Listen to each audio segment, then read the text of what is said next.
بالقاسم محمد اللهم صل على محمد وعلى آله الطيبين الطاهرين سيما بقية الله في الأرضين. قال الله تعالى في كتابه الكريم: بسم الله الرحمن الرحيم.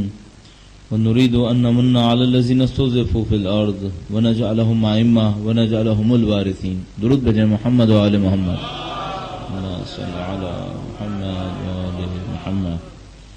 عزیز محترم، جمعے کا دن ہے، یعنی جمعے کا دن گزرا ہے اور یہ دن امام وقت سے منسوب ہے. اپنے امام کے حضور اپنے عقیدے کے اظہار کے لیے، ان کے حضور اپنی محبت کو پہنچانے کے لیے بآواز بلند درود بھیجیں: محمد و آل محمد. اللہم صل علی محمد و آل محمد. پروردگار عالم نے انسانوں کو جو ہدایت فراہم کی ہے، اس ہدایت کا منشا اور اس کا مقصد یہ ہے کہ انسان اپنی زندگی کے اندر جو بہترین کمالات حاصل کر سکتا ہے، ان کمالات کو حاصل کرنے کی کوشش کرے. تمام دینی عبادات کے پیچھے، تمام دینی اعمال کے پیچھے جو اصلی مقصد ہے وہ انسانوں کا اپنی ذات کے اندر زیادہ سے زیادہ کمالات کو جمع کرنا ہے، اور اسی کو قربتاً الی اللہ تعبیر کیا جاتا ہے. یہ وہ بنیادی ترین مفہوم ہے جس کے اوپر توجہ دیے بغیر ہمارے خیال میں اسلام کی حقیقت کو حاصل نہیں کیا جا سکتا. قربتاً الی اللہ کا مطلب یہ ہے کہ خدا متعال کے اندر جو اوصاف ہیں ان میں سے زیادہ صفتوں کو اپنے اندر جمع کرنا، اور اس کے مقابلے میں جو برائیاں ہیں ان برائیوں کو زیادہ سے زیادہ اپنی ذات سے دور کرتے رہنا. تو بہت سادہ سی تشریح میں، اگر خدا علیم ہے تو علم کو اپنے اندر جمع کیجئے، وہ رحیم ہے تو رحم کو اپنے اندر جمع کیجئے، وہ قدیر ہے تو زیادہ سے زیادہ قدرت لے کر آئیے. یہ تمام صفات آپ اپنے اندر جمع کرتے چلے جائیں، اسی کو ہم قربتاً الی اللہ تعبیر کرتے ہیں. اور اس مطلب کو شاید اس 10-15 دن کے اندر تیسری یا چوتھی دفعہ بیان کرنے کا مطلب یہ ہے، مقصد یہ ہے کہ یہ ہمارے اور آپ کے ذہن میں بیٹھ جائے کہ اگر قربتاً الی اللہ حاصل ہو رہا ہے، وہ الہی صفات میرے اور آپ کی ذات کے اندر ریفلیکٹ ہو رہی ہیں، تو ہم کامیابی حاصل کر رہے ہیں. اور اگر ان کا کوئی ریفلیکشن ہماری ذات میں نظر نہیں آ رہا تو اس کا مطلب یہ ہے کہ وہ جو 2 رکعت قربتاً الی اللہ پڑھی، اس سے کوئی قربت حاصل نہیں ہو پائی. جو روزے رکھے ان سے بھی کوئی قربت حاصل نہیں ہو پائی. جتنی وہ قربت حاصل ہوتی جائے گی، پریکٹیکلی اگر قربت مل رہی ہوگی تو آپ کی اور ہماری اوصاف تبدیل ہوتی چلی جائیں گی، صفتیں تبدیل ہو جائیں گی. یعنی آپ تصور کیجئے، اگر میں نے دن بھر میں تمام واجب نمازیں پڑھ لی تو میں نے اتنی رکعتیں قربتاً الی اللہ سے پڑھی ہیں. ایک سال میں 365 دن، یا فرض فرمائیے اسلامی مہینوں میں 355 دن میں نے نمازیں پڑھی، اور میں پچھلے سال جس جگہ کھڑا تھا آج بھی وہیں پر کھڑا رہوں. تو روایت میں آیا کہ جس کے 2 دن برابر ہوئے وہ ہلاک ہو گیا. جس کے 2 دن میں فرق نہیں پڑا، کل بھی وہیں تھا آج بھی یہیں ہے، اس کا مطلب ہے 5 وقت کی نمازوں نے قربتاً الی اللہ میں کوئی اثر نہیں ڈالا. اور اگر کسی کے ساتھ 1 سال ایسا ہی ہوا کہ پچھلے سال بھی ویسے ہی تھا اللہ کے معاملے میں، اس کی صفات کے معاملے میں، آج بھی ایسا ہی ہے، اس کا مطلب ہے 1 سال کی نمازوں سے کوئی اثر نہیں پڑا. اور اگر کہیں خدا نہ کرے الٹا ہو جائے کہ پچھلے سال مانوی طور پر قدرے بہتر تھا، اس سال تو اور خراب ہو گیا، اس کا مطلب یہ ہے کہ نہ صرف یہ کہ 355 دن کی نمازوں نے اس کو کوئی قربت نہیں دلائی، بلکہ اور الٹا نقصان میں چلا گیا. تو بہت حساب کرنا پڑے گا، اپنی صفات کو دیکھنا پڑے گا. آج ہمارے پاس یہ آخری دن ہے بس ان آیات کریمہ کو اختتام پذیر کرنے کے لیے، اور 2 موضوعات اور ہمارے پاس ہیں. شاید خواتین میں کسی میلاد کا پروگرام بھی ہے، اور کسی بچی کے لیے خوشی کا موقع ہے. پروردگار سے دعا کرتے ہیں کہ پروردگار ان دونوں جوانوں کو، ان صاحبزادی کو اور ان صاحبزادے کو، پروردگار انشاءاللہ پاک و پاکیزہ زندگی عنایت کرے، انشاءاللہ اولاد صالح عنایت فرمائے، نسلاً بعد نسلاً ان کی نسلوں میں خاندان اہل بیت کے اوان و انصار قرار فرمائے.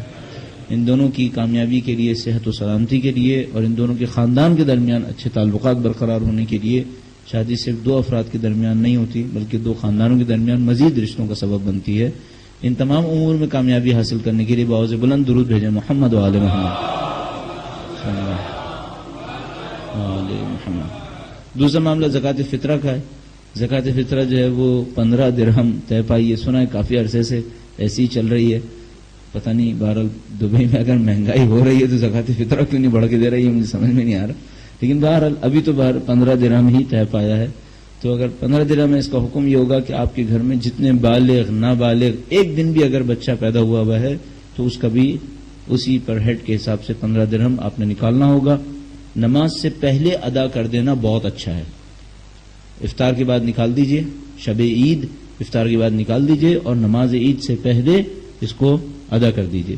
اگر اس سے پہلے کوئی مورد آپ کے سامنے آتا ہے، مثلا کوئی مسکین آتا ہے آپ کے سامنے، کوئی مستحق آتا ہے آپ سے کہتا ہے کہ مجھے فطرے میں سے دے دیں، آج آپ نہیں دے سکتے تو آج آپ یوں کر دیں گے کہ میں اس کو قرض دے دیتا ہوں. آج آپ قرض کے طور پہ اس کو دے دیجئے اپنی پرسنل پاکٹ سے، اور جب شب عید پہنچیں تو یوں حساب کر لیں کہ وہ جو میں نے اس کو قرض دیا تھا عید کے دن نماز میں جانے سے پہلے، یوں حساب کر لیجئے کہ جو میں نے اس کو قرض دیا تھا وہ اس زکوٰۃ فطرہ میں اب برابر کر لیا میں نے. یہ کام آپ کر سکتے ہیں اس صورت میں کہ آپ کو کوئی مستحق ابھی نظر آئے اور وہ یہ چاہے کہ آپ اس کی کوئی مالی معاونت زکوٰۃ فطرہ میں سے کر دیں. باقی احکام جو ہیں وہ تفصیل طلب ہیں. میرے پاس صرف 20 منٹ رہ گئے ہیں، 9 بجے ختم کرنا ہے، قصیدہ بھی ایک ہونا ہے اور میرے پاس چند آیات ہیں. میں نہیں چاہتا کہ یہ سورہ نامکمل رہ جائے. اور دیگر درود بھیجیں محمد و آل محمد.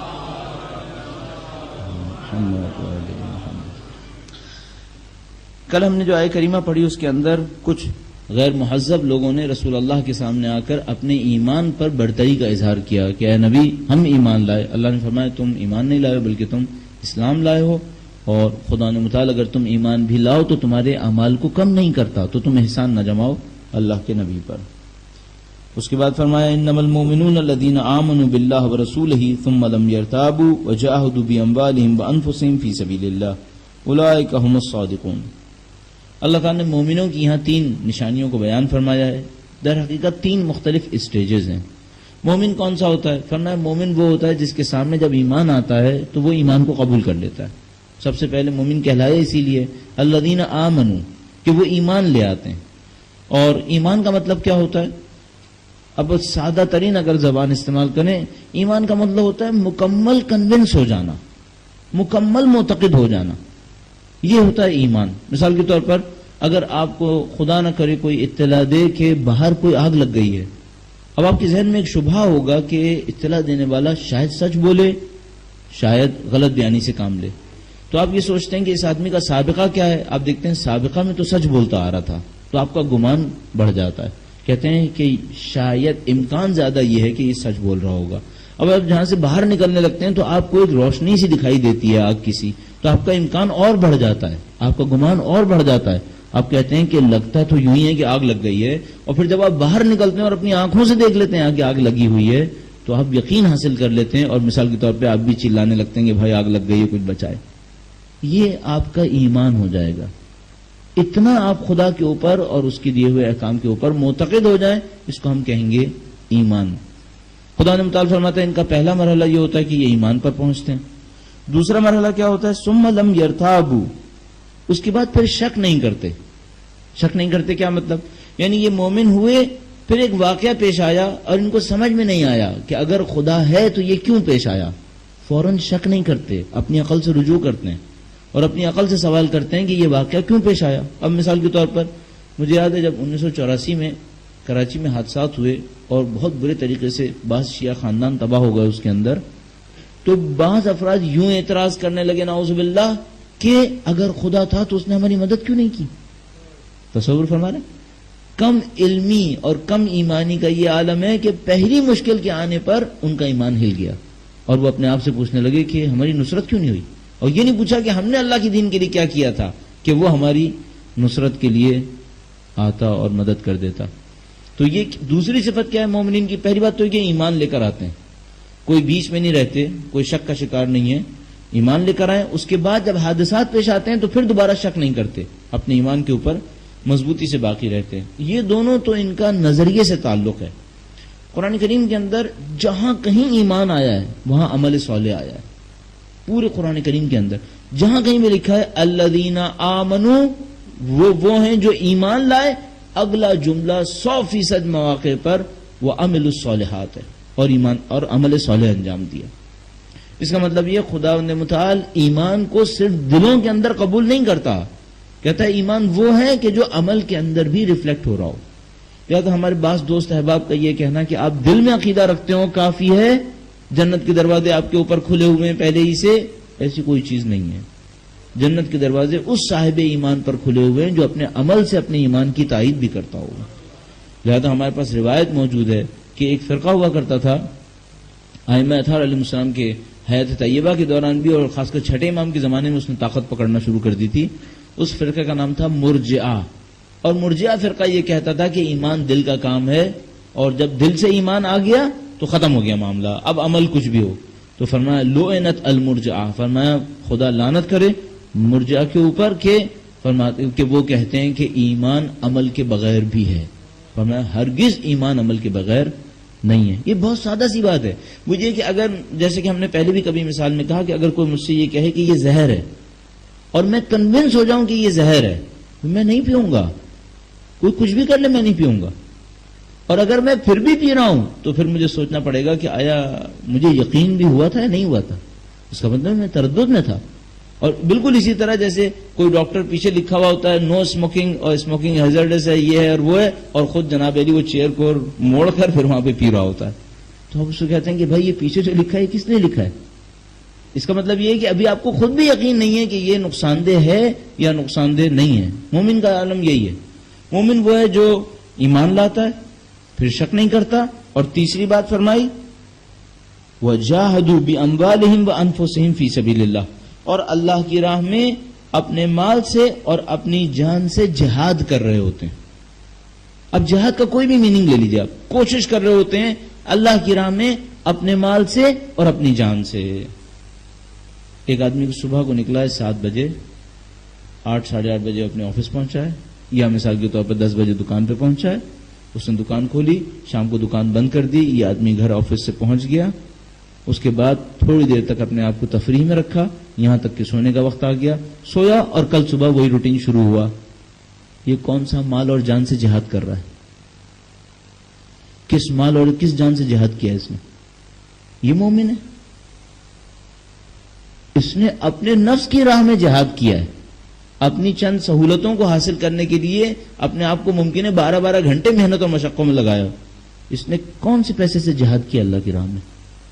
قرآن کریم فرماتا ہے مومن وہ ہے کہ جو ایمان لاتا ہے، شک نہیں کرتا، مال اور جان سے اللہ کی راہ میں جہاد کر رہا ہوتا ہے. کاموں میں سے ایک کام یہ ہو سکتا ہے میں 1 مہینہ گزارنے کے بعد اپنے آپ سے پوچھوں اس مہینے میں نے اللہ کی راہ میں جہاد کرنے کے لیے کیا کیا. طریقہ یہی ہے نا آیت قرآن کا. آیت قرآن کا طریقہ، سادہ طریقہ یہ ہے، آپ ایک آیت کریمہ پڑھیے اور اپنے آپ سے پوچھئے میں نے اس آیت کریمہ پر عمل کیا ہے یا نہیں کیا.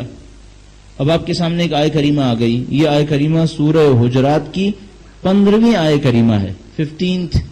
اس میں لکھا ہوا ہے مومن وہ ہے جو جاہدوا باموالہم وانفسہم فی سبیل اللہ. مومن وہ ہے جو جان اور مال سے اللہ کی راہ میں جہاد کرتا ہے. آپ اپنے آپ سے سوال کیجئے میں نے گزشتہ 1 سال میں اللہ کی راہ میں اپنے مال اور اپنی جان سے کیا جہاد کیا؟ یہ اپنے آپ سے سوال کرنے کے قابل جگہ ہے. اپنے آپ سے سوال کیجئے. اس سے ہمیں کیا اندازہ ہوگا؟ اس سے ہمیں اندازہ ہوگا ہمارا ایمان کہاں پر ہے. میں نے مال کمایا، مال کو اپنی خواہشات میں خرچ کر لیا. فرض فرمائیے 20% میں نے خمس بھی دے دیا. یہ خمس تو ہے، جہاد تو نہیں ہے نا. باقی سے میں نے کچھ جہاد بھی کرنا ہے یا نہیں کرنا ہے؟ اچھا میری جان کا جہاد کیا ہوا؟ آپ کہیں گے بھائی یہ تو مسئلہ ایسا ہے کہ پیش ہی نہیں آتا اس لیے ہم کرتے بھی نہیں ہیں. جبکہ خدا کہہ رہا ہے مومن کی نشانی یہ ہے کہ وہ مسلسل کرتے ہیں. تو ہم نے کون سا جہاد کیا ہے؟ ہمیں اپنے آپ سے پوچھنا ہوگا. اور ہمیشہ مجھے تو سید الشہداء کا وہ خطبہ بڑا یونیورسل لگتا ہے جو انہوں نے منہ میں ارشاد فرمایا. بہت یونیورسل خطبہ ہے. اس کا ایک جملہ میں 10 دفعہ عرض کرتا ہوں اور میں چاہتا ہوں کہ شاید ہم لوگ کے ماتھوں پہ لکھ لیا جائے. فرمایا تم نے اللہ کی خاطر کس قبیلے سے جنگ لڑی، کتنا مال خرچ کیا. یہ سید الشہداء کا سوال شہادت سے پہلے حل من ناصر ینصرنا کا سا سوال ہے. یہ جیسے شہادت سے پہلے انہوں نے کہا تھا کوئی ہے جو ہماری مدد کرے، تو 2 سال پہلے یہ کہا یہ بتاؤ تم نے اللہ کی خاطر کس قبیلے سے جنگ لڑی ہے، کتنا پیسہ لگایا. یہاں پر پھر وہی بات آئی ہے کہ مومن وہ ہے جو اپنے مال اور اپنی جان سے جہاد کرتا ہے. تو ہم پوچھ سکتے ہیں ہم نے کیا جہاد کیا. پھر ہمارا جو بھی سوال ہوگا، اچھا یہ ہم نے سوال کر لیا نا آپ سے، اپنے آپ سے بھی کیا ہے، البتہ آپ سے بھی کر لیا، اس کے اوپر غور نہ کریں آپ کی ذمہ داری ہے. اگر آپ اس پر غور نہ کریں تو پھر یہ آپ کی ذمہ داری ہے. آپ کی ذمہ داری کیا ہے کہ آپ غور کریں. اگر آپ غور نہیں کریں گے قیامت کے دن آپ کو جواب دینا ہوگا. یہ جو ہم یہاں پر کہہ کے چلے جاتے ہیں اپنے لیے اور آپ کے لیے ایک اور رجسٹر کھول کے جا رہے ہیں. قیامت کے دن ان کہووں پر بھی رجسٹر کھولیں گے کہ تم نے یہ کہا تھا خود کیا یا نہیں کیا سب سے پہلے, اور آپ سے یہ سوال ہوگا تم نے یہ سنا تھا عمل کیا تھا یا نہیں کیا تھا. خدا ہم سب کو عمل کی توفیق عنایت فرمائے. درود بھیجیں محمد و آل محمد.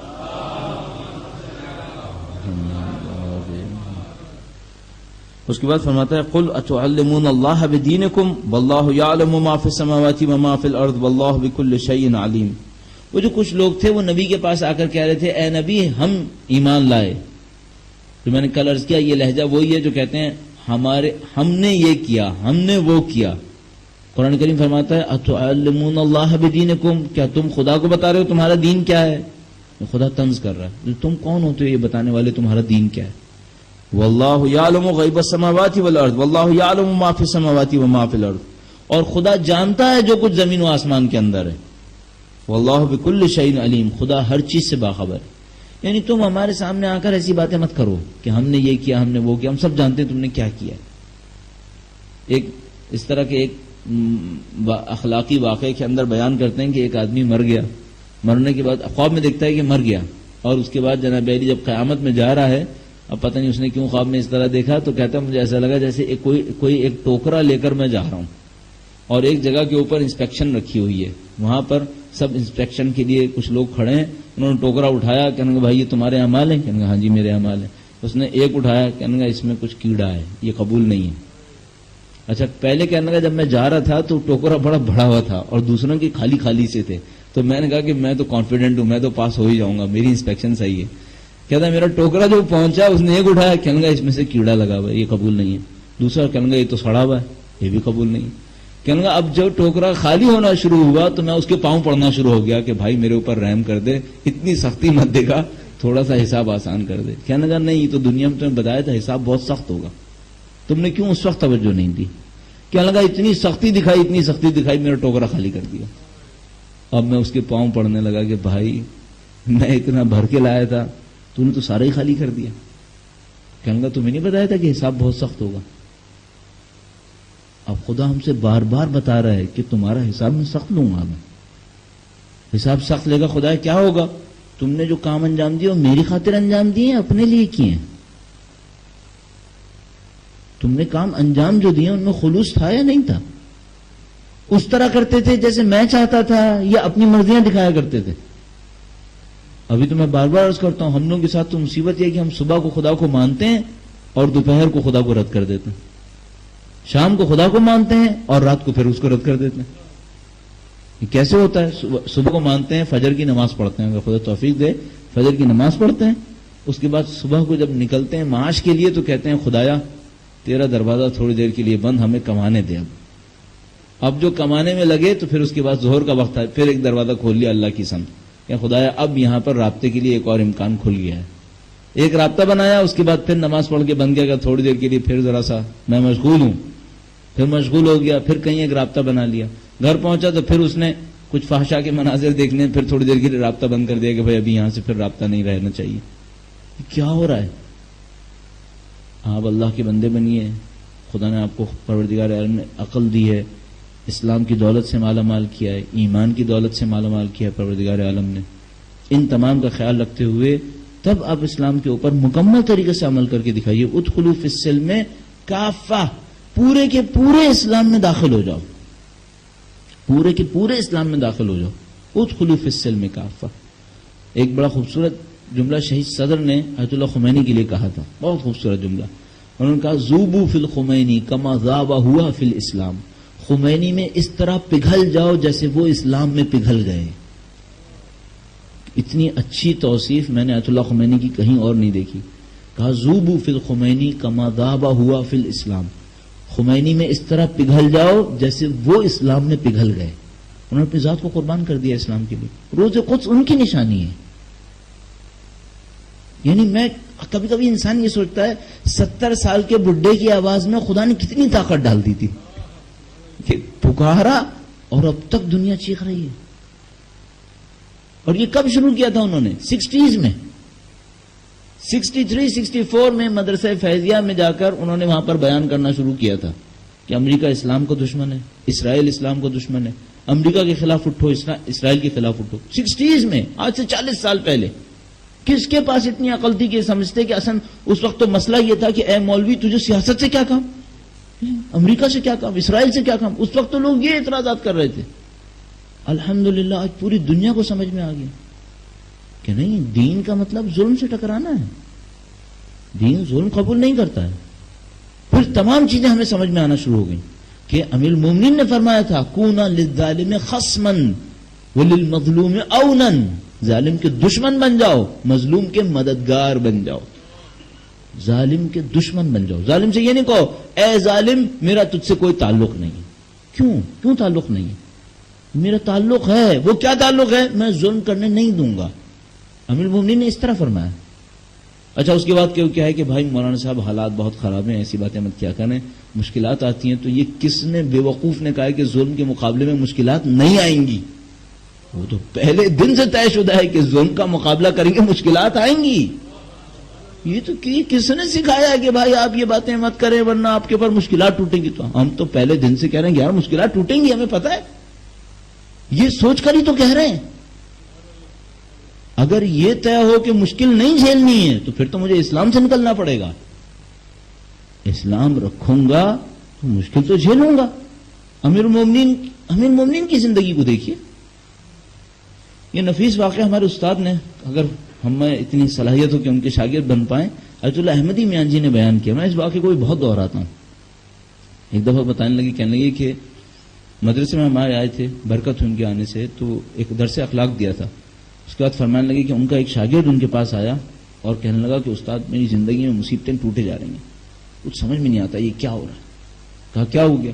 کہنے لگے کبھی میں بیمار پڑتا ہوں، کبھی میری بیوی بیمار پڑ جاتی ہے، کبھی مالی لحاظ سے مشکل سے قرض میں پڑ جاتا ہوں، ایک قرض سے نکلتا ہوں دوسرے میں پڑ جاتا ہوں، ایک مصیبت ختم نہیں ہوتی دوسری شروع ہو جاتی ہے، کچھ سمجھ میں نہیں آ کے دے رہا یہ ہو کیا رہا ہے.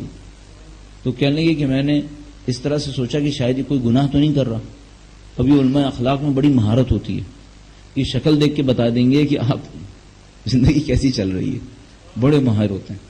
ایک کتاب پچھلے سال بھی شاید عرض کی ہو، پھر اس نے خدا کو پا لیا. ایک عارف تھے، ان کی زندگی کے اوپر ہے، پھر اس نے خدا کو پا لیا. اس میں بیان کیا، ان کے واقعات بیان ہوئے ہوئے. تو ان لوگوں کے اندر بڑی صلاحیت ہوتی ہیں، یہ دیکھ کر بتا دیتے ہیں کہ نعوذ باللہ کوئی گناہ ہو رہا ہے نہیں ہو رہا ہے. تو احمدی میاں جی کہنے لگے، استاد احمدی میاں جی کہ میں نے اس شاگرد کو دیکھا کہ اس کی زندگی میں گناہ تو نہیں ہے. تو کہنے لگے مجھے اندازہ ہوا کہ گناہ نہیں کر رہا ہے، یہ مشکل کہیں اور سے آ رہی ہے. تو کہنے لگے کہ میں نے اس سے پوچھا کہ تم کوئی ورد کر رہے ہو، کوئی ذکر کر رہے ہو، خاص کوئی ذکر؟ کیونکہ بعض اذکار کہتے ہیں کہ اس طرح کے مسائل کھڑے کر دیتے ہیں. کہا نہیں کوئی ذکر نہیں، جو آپ فرماتے ہیں بس وہی کرتے ہیں ہم، ادھر ادھر کچھ نہیں ہو رہا. فرمایا کیا کیا دعائیں مانگ رہے ہو؟ سچی دعائیں جو ہے تو ہم لوگ ورد میں دعا مانگتے ہیں نا، اس کا کوئی زیادہ بھروسہ نہیں ہوتا. ایک وہ دعا جو ہم تہ دل سے مانگ رہے ہوتے ہیں، جو تہ دل سے دعائیں مانگتے ہیں وہ کون سی ہیں؟ اس نے گننا شروع کیا، میں یہ دعا مانگ رہا ہوں، یہ دعا مانگ رہا ہوں. ایک جگہ پہنچا، کہنے لگا کہ میں اللہ سے دعا مانگ رہا ہوں خدایا مجھے امیر المومنین کے انصار میں شامل کر دے. استاد نے کہا کہ عقل مند آدمی، جب تم امیر المومنین کے انصار میں شامل ہونا چاہتے ہو تو پھر تو سولی پہ چڑھنے کے لیے تیار ہو جاتا، تو تمہیں تو سولی پہ چڑھنا پڑے گا. ایک طرف سے تم کہتے ہو امیر المومنین کے انصار میں شامل ہو جاؤں، دوسری طرف سے کہتے ہو مصیبتیں کیوں آ رہی ہیں.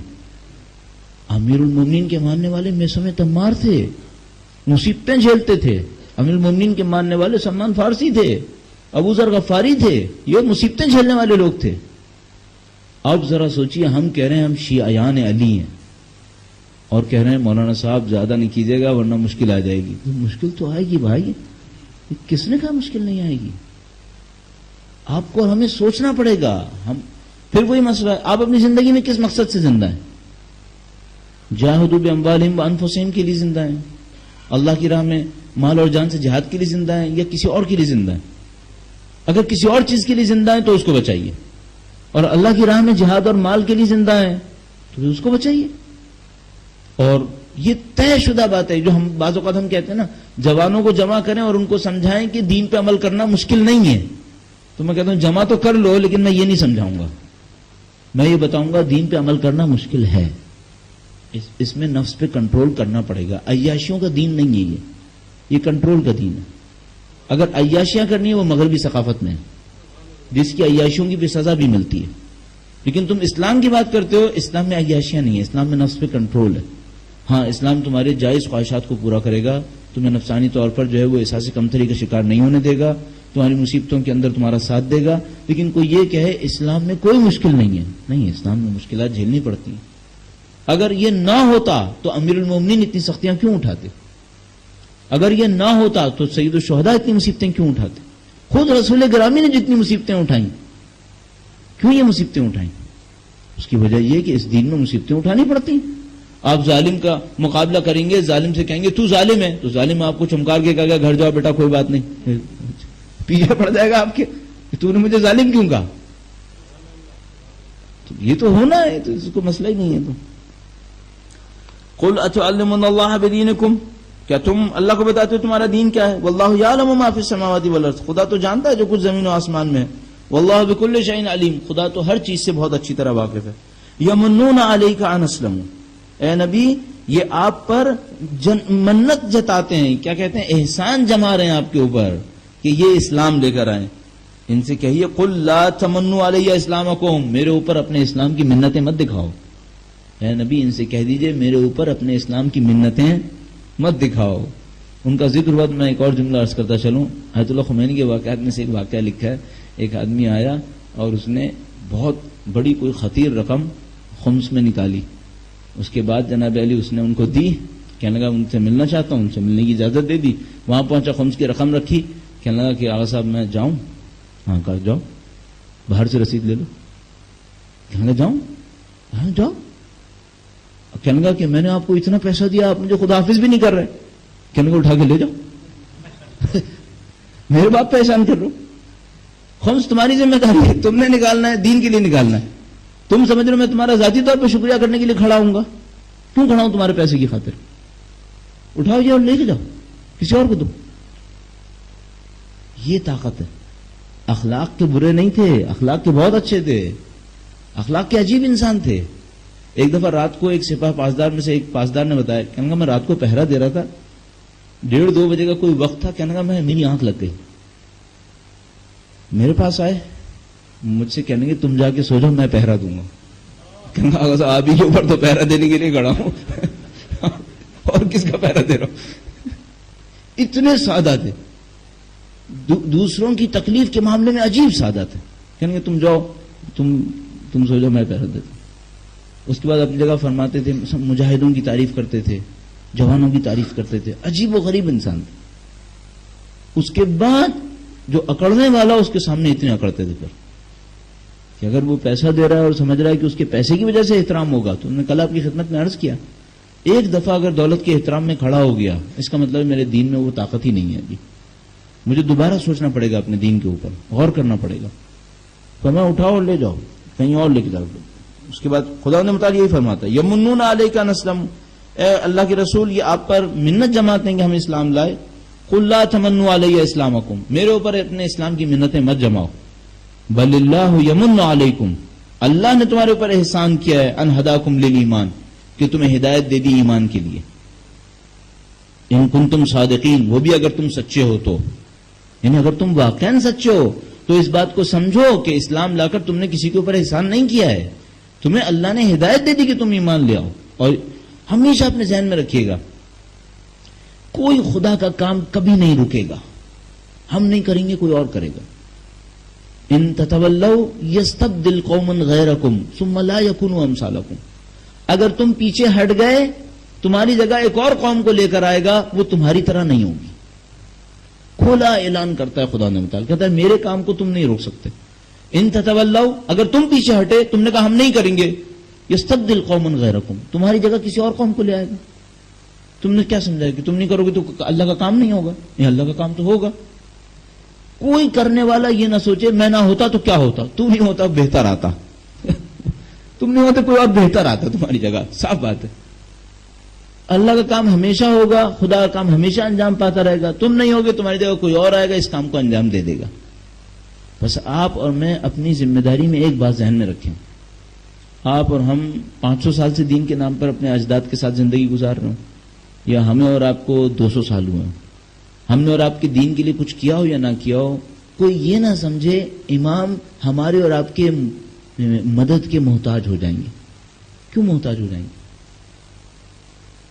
آج اگر مسلمانوں نے ساتھ نہیں دیا نا تو مجھے یقین ہے ان عیسائیوں اور یہودیوں میں سے بھی ایسے نکلیں گے جو امام کو ساتھ دیں گے.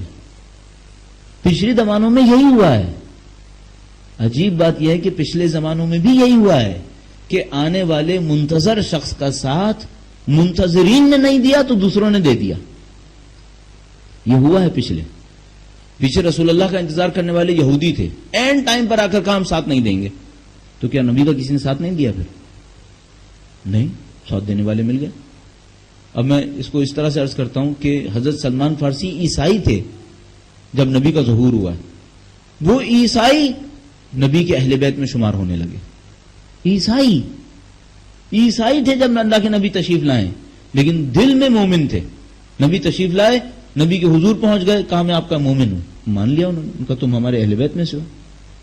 حضرت ابو ذر، ان کا قبیلہ مشہور تھا ڈکیت مارنے میں، رہزن قبیلہ مشہور تھا.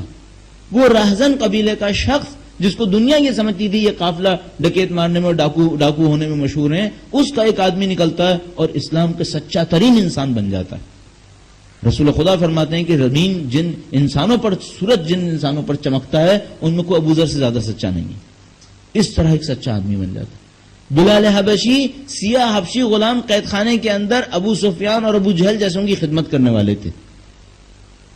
ایمان کی نورانیت اتنی چمکتی ہے کہ خدا نے متعال فرماتا ہے، نبی اکرم کہتے ہیں تم اذان دو، شین پروناؤنس نہیں کر پاتے تھے، پھر بھی رسول خدا نے کہا تم اناؤنسمنٹ کرو. اب اذان ایک اناؤنسمنٹ ہے، اناؤنسمنٹ کے لیے تو کم سے کم آپ اس کو کھڑا کر دیجئے جس کا پروناؤنسیشن اچھا ہو. رسول خدا نے کہا نہیں، اناؤنسمنٹ کے لیے بھی اس کو کھڑا کروں گا جس کا پروناؤنسیشن اچھا نہیں ہے. تو لوگوں نے کہا کہ اے اللہ کے نبی، یہ تو شین بھی نہیں بولتا ہے، اس سے کیوں کہہ رہے ہیں اشہد ان کہ یہ اسد ان کہتا ہے. رسول خدا نے فرمایا اس کا سین اللہ کے نزدیک شین ہے، ختم. تم اس کی زبان پہ مت جاؤ. یہ سین بولتا ہے، اللہ شین سنتا ہے، اللہ اس کے سین کو قبول کر لیتا ہے. اس سے اذان دلوا دی. یہ بالکل ایسے ہی جیسے آپ کے یہاں مثلا میں اگر مجھے بٹھایا کہ بھائی میں بولوں اور اردو زبان میں بولنا ہے تو میری زبان تو اچھی ہونی چاہیے نا. تو اگر میں ٹوٹی پھوٹی زبان میں بولوں تو آپ کہیں گے بھائی یہ کس کو بٹھا دیا. ایسے کو بٹھاؤ جس کی زبان تو صحیح ہو. یہ کہتے ہیں نا سب لوگ. جبکہ حضرت بلال پر بھی بالکل یہی اعتراض کیا تھا، ایسے کو بٹھاؤ جس کی زبان تو صحیح ہو، شین تو بول لے. رسول خدا نے فرمایا نہیں، یہ معاملہ بھی ایمان کا معاملہ ہے، یہاں پر بھی ایمان چلے گا. تو آپ یقین رکھیے کوئی ساتھ نہیں دے گا، کوئی اور قوم آئے گی وہ ساتھ دے دے گی. اور مجھے ابھی بھی یقین ہے کہ ان بظاہر عیسائیوں میں، ان بظاہر کافروں کے اندر اور ان بظاہر یہودیوں کے اندر نہیں معلوم کتنے امام کا ساتھ دینے والے بیٹھے ہوں گے جن کو ہم ظاہری طور پر عیسائی، یہودی اور کافر سمجھ رہے ہوں گے. ایک دفعہ وہ حق کی نورانیت چمکے گی، ان کے دل خود بخود جھکیں گے، انہی کے اندر سے ماننے والے بھی نکلیں گے. ہمیں یہ سوچنا پڑے گا ہمارا کیا ہونا ہے، ہم نے ساتھ دینا ہے یا نہیں دینا. تو ہمیں اپنی زندگی پر مسلسل غور کرنا پڑے گا. فرمایا لا تمنوا علی اسلامکم، اپنے اسلام کے نبی کے اوپر منت نہ جماؤ. بل اللہ یمن علیکم، خدا نے تمہارے اوپر احسان کیا، ان ہداکم للایمان، کہ وہ تمہیں ہدایت دے دی اس نے ایمان کے لیے. ان کنتم صادقین، اگر تم سچے ہو. ان اللہ یعلم غیب السماوات والارض، اللہ زمین و آسمان کی چھپی ہوئی چیزوں سے واقف ہے. واللہ بصیر بما تعملون، اور جو کچھ تم کر رہے ہو اس کو خدا اچھی طرح دیکھ رہا ہے. یہ جملہ بہت عجیب جملہ ہے، قرآن کریم میں جگہ جگہ اس کو دیکھا جا سکتا ہے. واللہ بصیر بما تعملون، جو کچھ تم کر رہے ہو خدا اسے دیکھ رہا ہے. اچھا، اگر یہ ذرا سا آپ اس کے اوپر توجہ فرمائیں تو آپ کو لگے گا جیسے اب پھر گناہ نہیں ہو سکتا.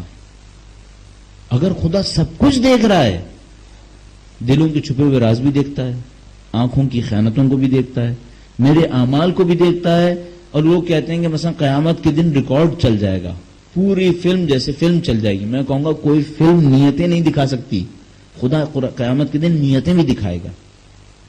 تو وہ فلم سے کہیں زیادہ کوئی چیز ہوگی جس کا انسان ناقابل انکار ہوگا کہ وہ یہ دکھا دے گا کہ تم فلاں عمل جب انجام دے رہے تھے تو تمہاری نیت اس وقت کیا تھی. تو ہمیں اور اپنی زندگی کے اوپر بہت اچھی طریقے سے غور کرنا ہوگا. تو عزیزان محترم، آپ شاید کل افطار سے پہلے جو ہم درس دیتے ہیں اس میں کافی لوگ نہیں ہوں گے، لہٰذا بس ایک آدھ جملہ اور کہہ دوں. مجھے 9 بجے ختم کرنا تھا، 9:05 پہلے ہی ہو گئے ہیں. ایک جملہ یہ ہے کہ عزیزان محترم، ابھی رمضان ختم ہوگا، اپنی اس ایمانی کیفیت کو ختم نہیں ہونے دیجیے گا. ایسا نہ ہو ماہ رمضان ختم ہوتا جائے اور یہ جو آپ نے 1 مہینے میں حاصل کیا یہ سب بھی آپ کے ہاتھ سے نکل جائے، جو معمولاً ایسا ہو جاتا ہے. اپنے اوپر بہت اچھے طریقے سے حفاظت کیجیے گا. یوں سمجھ لیجیے جب کہیں بیماری کا کوئی وائرس پھیلا ہوا ہے تو آپ کس طرح ہوشیار ہو کے اپنی زندگی گزار رہے ہوتے ہیں. اپنے آپ کو گناہوں کے مقابلے میں ایسے بچائیے. آپ نے 1 مہینے محنت کی، پروردگار عالم نے آپ کو سعادت دی ہے، پروردگار نے آپ کو نعمتوں سے نوازا. ان نعمتوں کو یوں ہی ضائع نہ ہونے دیں، اپنے اندر محفوظ کیجیے. قرآن کریم کا مسلسل مطالعہ کیجیے، قرات اور مطالعہ. دعائے عہد کے اوپر اصرار کیجیے، اپنے امام کے ساتھ وعدہ رکھیے اپنے درمیان، اور خدا متعال کے ساتھ کلام کرنے کو اہمیت دیجیے. دیکھیے کتنا ہی آپ کا دل نہ چاہتا ہو پھر بھی کہیں خاموشی سے بیٹھ جائیے اور 2 منٹ 4 منٹ 5 منٹ ہی صحیح اللہ سے گفتگو کرنے کی کوشش کیجیے. اس سے آپ کی اور ہماری زندگی بدل جائے گی. اس کے اوپر اہمیت دیجیے. اگر آپ نہیں وقت نکال پا رہے، 2 منٹ نکالنا کوئی مشکل کام نہیں ہے. تو اپنی زندگی کے اندر سے اس مسئلے کے لیے وقت نکالیے، اپنے اوپر توجہ دیجیے. اپنی ذات کو ایسا بنائیے کہ امام آپ کو دیکھ کر کہیں یہ دیکھو یہ ہمارا کتنا اچھا ماننے والا ہے. یہ سعادت ہے کہ امام آپ کو دیکھ کر کہیں یہ دیکھو یہ ہمارا کتنے اچھا ماننے والا ہے. جو ہماری طرف سے ذمہ داری آتی ہے سب کو پورا کر دیتا ہے. خدا نے متعال ہم سب کو یہ توفیق حاصل کرنے کے لیے رحمت فرمائے. خدا سے دعا کرتے ہیں پاک پروردگار اس قلیل سی عبادت کو قبول فرما. اے پاک پروردگار تجھے واسطہ محمد و آل محمد کا ان کی نورانیت سے ہمارے دلوں کو منور فرما. اے پاک پروردگار تجھے واسطہ محمد و آل محمد کا دنیا اور آخرت میں اہل بیت کی ہمراہی نصیب فرما. اے پاک پروردگار تجھے واسطہ محمد و آل محمد کا ہمیں اور ہمارے مرحومین کو قیامت کے دن اہل بیت کی شفاعت نصیب فرما. اے پاک پروردگار نسلاً بعد نسل خاندان اہل بیت کی خدمت کرنے کی توفیق عنایت فرما. اے پاک پروردگار تجھے واسطہ محمد و آل محمد کا لشکر اسلام کو فتح و کامیابی نصیب فرما. لشکر کفر کو نیست و نابود فرما. اے پاک پروردگار لشکر کفر امریکہ اور اسرائیل کی صورت میں ظاہر ہوا ہے. پاک پروردگار تجھے واسطہ ان مظلوم انسانوں کا کہ جو ان کے ہاتھوں مارے گئے. پاک پروردگار ان مظلوموں کا واسطہ جو ہر روز ان کے ہاتھوں مارے جا رہے ہیں. پاک پروردگار اس لشکر کفر کو نیست و نابود فرما. اے پاک پروردگار لشکر اسلام حزب اللہ کی صورت میں ظاہر ہوا ہے، لشکر اسلام ایران کی صورت میں ظاہر ہوا ہے، عراق کے مجاہدین کی صورت میں ظاہر ہوا ہے. پاک پروردگار تجھے واسطہ ان مظلوم انسانوں کا جو اس لشکر کے ساتھ جد و جہد کر رہے ہیں. پاک پروردگار لشکر اسلام کو فتح و کامرانی نصیب فرما. اے پاک پروردگار ہمیں اپنی ذمہ داریوں کو سمجھنے اور عمل پیرا ہونے کی توفیق عنایت فرما.